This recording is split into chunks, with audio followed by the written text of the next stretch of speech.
اعوذ باللہ من الشیطان اللعین الرجیم بسم اللہ الرحمن الرحیم الحمد للہ رب العالمین والصلاة والسلام علی سیدنا و نبینا مولانا ابی القاسم محمد صلی اللہ علیہ وآلہ وسلم وآلہ الطیبین الطاہرین المعصومین واصحابہ المنتجبین اما بعد فقد قال اللہ عز وجل هل يستوي الذين يعلمون والذين لا يعلمون۔ قرآن مجید میں علماء کے بارے میں کافی فضیلت کا ذکر ہوا ہے۔ خاص طور سے علم و دانش کے لیے قرآن نے سارے انسانوں کو، سارے مسلمانوں کو دعوت دی ہے، اور قرآن نے تدبر، تعقل، فکر و نظر کی دعوت دی ہے۔ اس وقت مختصر سی گفتگو میں ایک ایسے عالم دین کے بارے میں گفتگو کرنی ہے جس نے اپنی زندگی وقف کر دی تھی دین اسلام کی خدمت کے لیے، اور دین رسول میں مسلمانوں میں آپس میں وحدت، یگانگت اور توحید پرستی کے بارے میں وقف کیا تھا۔ 1986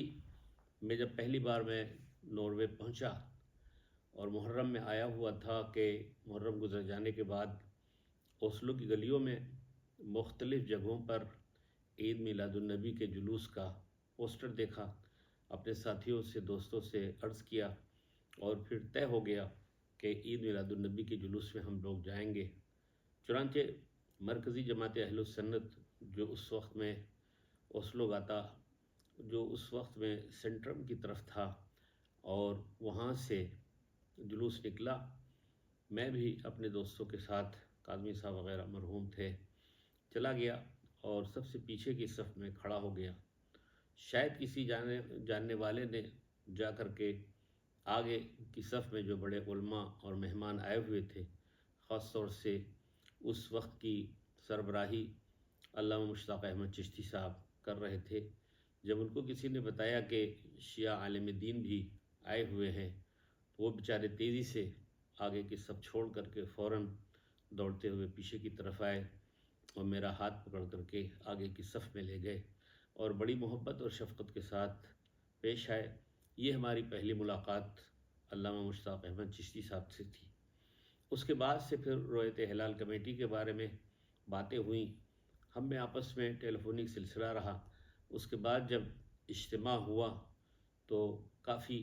تنظیموں کو بلایا گیا تھا، علماء آئے ہوئے تھے، اور پہلی میٹنگ کے بعد دوسری میٹنگ میں کافی اتفاق اور اتحاد کا ماحول پیدا ہوا۔ اسی کے ساتھ ساتھ علامہ مشتاق احمد چشتی صاحب جب بھی کوئی پروگرام کرتے تو بند حقیر کو دعوت دیتے، اور جب کبھی روز قدس کا جلوس نکلتا تو فلسطین کی حمایت میں اور بیت المقدس کی آزادی میں آپ سب کے ساتھ، تمام مسلمانوں کے ساتھ، اپنے گروپ کے ساتھ شرکت کرتے تھے۔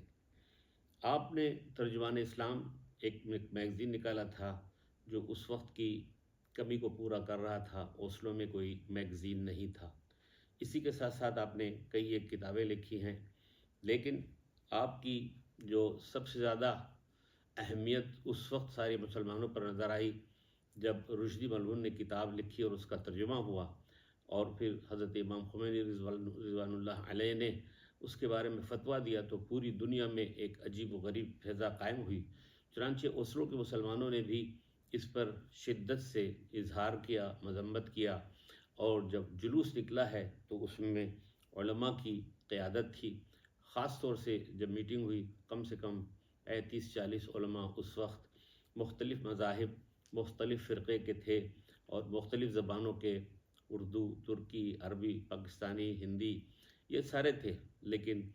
اس وقت میں ہم 3 افراد، مولانا چشتی صاحب، مولانا محبوب الرحمن صاحب اور بند حقیر، ان تینوں کی کمیٹی وہاں پر گویا نمائندگی کے طور سے بنی، اور مشتاق احمد چشتی صاحب ترجمان بنے، اور جو ٹیلی ویژن پر آپ نے انٹرویوز دیے وہ قابل غور ہیں، اور اگر کہیں کسی کے پاس محفوظ ہو تو دیکھ سکتا ہے۔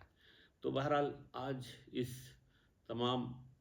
گفتگو میں صرف مختصر کہنا ہے کہ اس مرد مجاہد کو خراج عقیدت پیش کیا جائے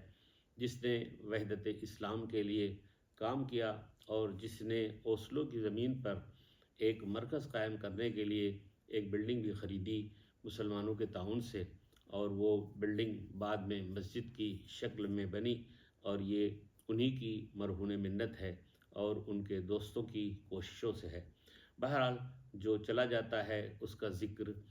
کرنا چاہیے، اس لیے قرآن نے کہا ہے فذکر ان الذکریٰ تنفع المومنین، ان کو یاد دلاتے رہو، یاد دلانا مومنین کے لیے فائدہ بخش ہے۔ اور اسی طرح قرآن نے کہا فقصص القصص، یعنی قصوں کو بیان کیا جائے تاکہ اس سے لوگ نصیحت حاصل کریں، عبرت حاصل کریں۔ اس مختصر سی گفتگو میں ان کے نقش قدم پر چلنے کے لیے علماء کو، مسلمانوں کو ان کی زندگی کو دیکھنا چاہیے تاکہ ان کی زندگی سے ہم لوگ فائدہ اٹھا سکیں۔ والسلام علیکم ورحمۃ اللہ وبرکاتہ۔